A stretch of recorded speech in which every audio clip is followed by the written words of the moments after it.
everyone, today we're going to talk about Babylonian multiplication. Now you might be wondering, on a computer channel, why would we talk about math? Well, believe it or not, math and computers are very much related. Inside the computer's doing lots and lots of math.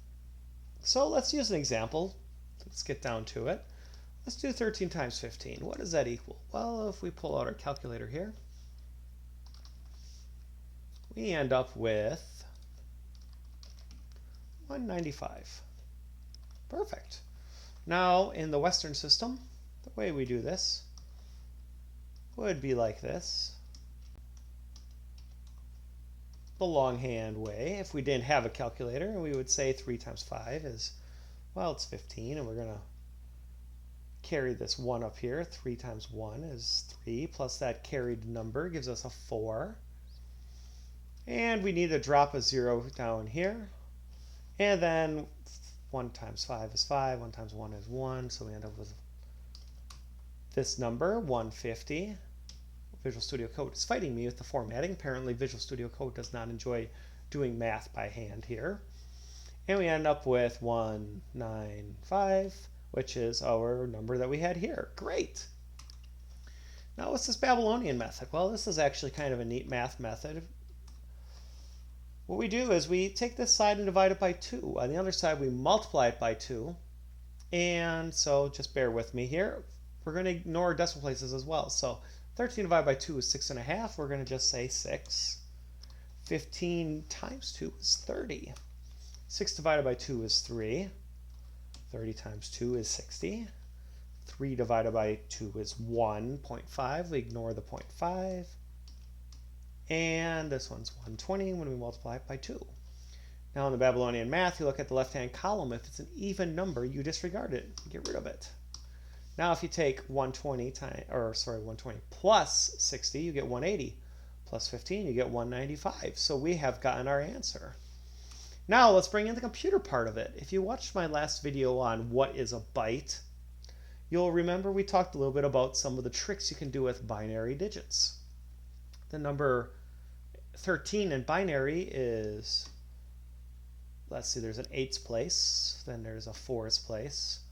If we add 2 to that, we would end up going above what we want. That's 14, so we're going to skip that, and we add 1. And there we go. That's 13 in binary. 15 is easy. That's a magic number that we use all the time. So now, let's divide this by 2. Well, we would have 1, 1, 0, 1, but we're moving the decimal place over 1 to the left. Just like when you divide by 10 in base 10 systems, you move the decimal 1 to the left. In the case of binary, when you move 1 to the left, it's the same as dividing by 2. So obviously moving 1 to the right will multiply by 2. So this is going to be the number 30. Now if we move it again to the left, we end up with this. And move this 1 to the right. We have 60. And then we're down to our last little bit over here.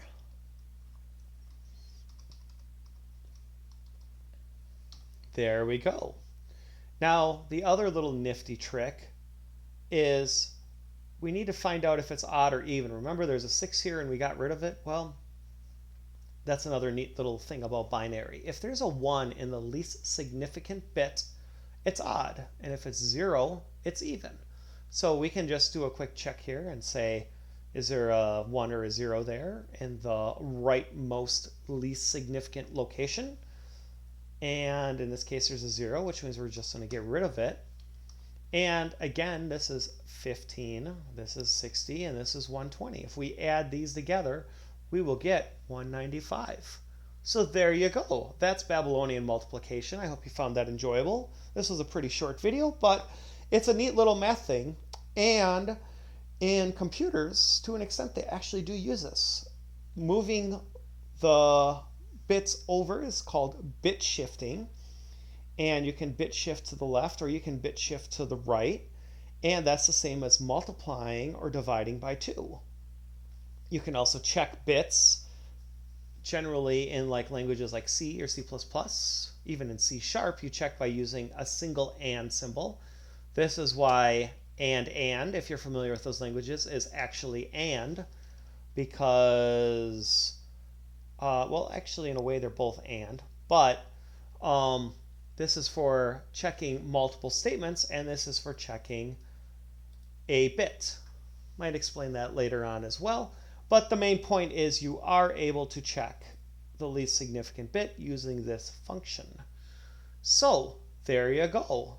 Little would you know that a math system that is multiple thousands of years old is inside of modern supercomputers. So I hope you enjoyed this. If you enjoyed this content and you would like more of it, please let me know. And we look forward to seeing you in the next video.